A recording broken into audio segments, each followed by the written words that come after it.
Hi guys, it's Ejeomah and welcome back to my channel. In today's video, I'm going to be talking about what life is like in Ukraine. So I usually get this question anytime I tell people, oh, I studied in the Ukraine, and they're asking me, what is life like in Ukraine? How is Ukraine like? So in today's video, I'll be going straight into that and let's get started. One thing I would like to say is Ukraine is a really affordable country. I believe Ukraine is the most affordable country in Europe. It's pretty much affordable. But one thing you have to keep in mind is also that the standard of living is relatively low. The minimum wage is quite low in Ukraine, so that's one thing you have to keep in mind. But overall, it's a relatively cheap place to study and to live. So we're going to get started with the weather. Weather. Guys, Ukraine is Ukraine is very, if there's a word that is greater than that, can be very cold during the winter. So it's very important that when you are preparing for such place like this, such temperatures like this, you have to come well prepared. Like, you can't go there and be like, because the cold that is going to slap you, you're not going to understand yourself. So one thing you have to understand that the weather can be like extremes. The summer is pretty hot, the winter is pretty cold. I think my best season ever was the autumn season, because I know it can be bipolar. Autumn is pretty bipolar because 1 minute it can be sunny, another minute is windy, but it's not the extremes. It's like normal temperature. Oh my god, I dislike spring because everywhere is just muddy and not nice. Most of us don't wear the right jackets, or most of us don't cover ourselves pretty much well during the winter. And sometimes I've gotten questions from Ukrainians. They will ask me like, why do you guys dress like this? They are amazed as to, because even them were born and bred and brought up in Ukraine. Each season they are always preparing as if they are going to war. But you see an average African in Ukraine wearing these very light jackets when it's so cold, and then maybe sometimes to burst your brain, they'll wear socks and they'll wear slipper.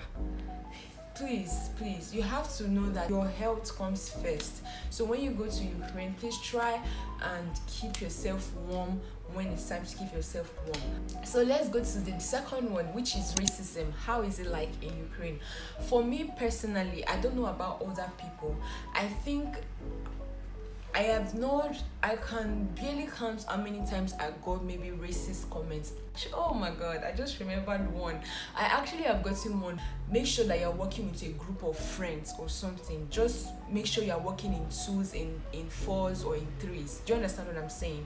Instead of just working alone at night, if at all you have to be outside late at night. Another time I almost got, would I say attacked, or maybe attacked or something like that. Like, okay, so I was done from the library. The school library closes at 8 p.m. or 9 p.m. So on my way going back to the hostel, there were just Ukrainian guys that just all of a sudden I just saw somebody brought something and sprayed on my face, and it was like pepper spray. I kind of was like quick enough to dodge. Another thing you might be surprised to see when you go to Ukraine is you might be surprised to see like really old buildings as compared to what you see in the movies. Maybe if it's your first time of traveling abroad, it's also the same in Poland and all those like Soviet Union areas.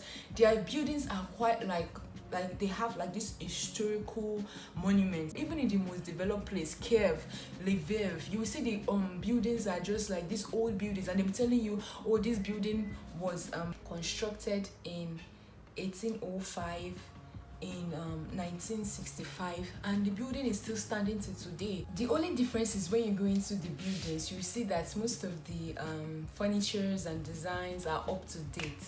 So they use modern furnitures. So that is that about the monuments and the buildings in Ukraine. Another one is transportation. There are different types or means of transportation in Ukraine. So in the bigger cities, you have the tram, you have metro, but in smaller cities, you have mostly buses, taxis, train, and the trains are for intercity journey if you're going to another city, and some you can get even if you're going to another country.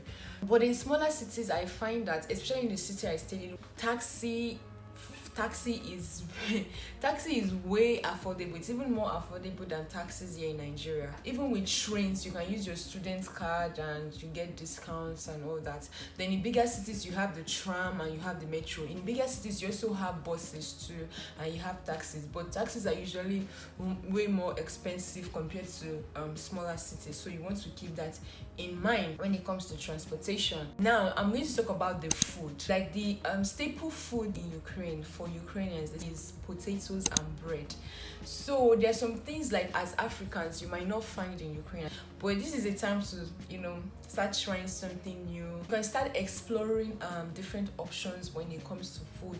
This is a great time and avenue to do that, as a foreigner in a foreign country. There's some things you might never find as a Nigerian. You will not find plantain. You can only find plantain in African store. You will not find yam, sweet potatoes, and so on and so forth. But there's rice. I think rice, you can find rice almost everywhere in the world, and you can do so many things. There's so many recipes you can make with rice, so you are good to go. They don't have the normal beans they sell here in Nigeria, but they have kidney beans, so you can make do with that, or you can take some from your home country when you're going to. And there's some spices that you might not find there. The next one is teaching style. If you are maybe studied in Nigeria or maybe studied in Africa, you know that the teaching style will be quite different from how they teach in Europe. So you want to have that in mind. Plus the fact that English language is not their first language in Ukraine. So you might have struggles with the way they speak at first, or you guys might have struggles in communicating, because I remember when I first came, trying to communicate with my teacher was quite a challenge, because I have my own accent, Nigerian English accent, and they are speaking their own English language with their Ukrainian accent. So you have to be able to slow down when you're speaking to the teachers, and also you have to pay attention quite closely in the beginning when you first arrive, like when you first start taking your classes, before you can get used to their teaching style. Also, you don't expect that they don't stay with you throughout the class. So this is how their class go. They just come to class, they ask you know what the topic is, then they leave. They expect you to study, and then they come back. So they come at the end of the class, and then they ask you questions. So you have to do most of the reading yourself. Most of the lecturers will actually teach. For instance, in pharmacy, I noticed that if we as students, because the groups, you are always divided into groups. At most in a group you can be 12, and in some other cases maybe 15 at most. So they take classes in smaller groups. When the students are showing interest, I want to know this, the teachers are always much more interested in pouring out their knowledge on stuff. If the students show then maybe some kind of lackadaisical attitude, I don't care about it, then the teacher will just be okay, maybe they don't. So you have to show interest that you want this, you want this knowledge. Do your own studies, personal study. Don't wait until the teacher gives you something. You have to also, because there are materials available online, and if you even need more materials, you can check on YouTube, Google, use textbooks. But in the exam, you have to give the teacher or the lecturer what they have taught you. Stick with the school lecture when it comes to exam questions. You get what I'm saying? And even when they ask you questions in class. Another interesting thing you would like to know is that you can also choose to study in the Ukrainian medium for the course you want to do. But you have to understand that if you do not plan on staying in Ukraine and you plan to go to different countries, maybe an English-speaking country later in the future, you have to always translate your document, and that requires a lot of processes. So you have to keep that in mind. Okay, finally, not the least, when it comes to internet is pretty cheap. You can get unlimited internet for as low as 100 gravings, which is 1,000 or maybe 1,500 naira, and the internet is fast, it's cheap. When it comes to clothing, and you can get a jean for as low as maybe $10 and get a t-shirt for as low as $5. Yeah, I think that's all for when it comes to living in Ukraine and what it's like. At least you can picture how Ukraine or what Ukraine is like just from this video. I hope I was able to give you that through this video. If you love this kind of content, please make sure to give it a thumbs up and let me know in the comment section that you do, and I will see you in another video. Have a wonderful day and stay blessed. Bye bye.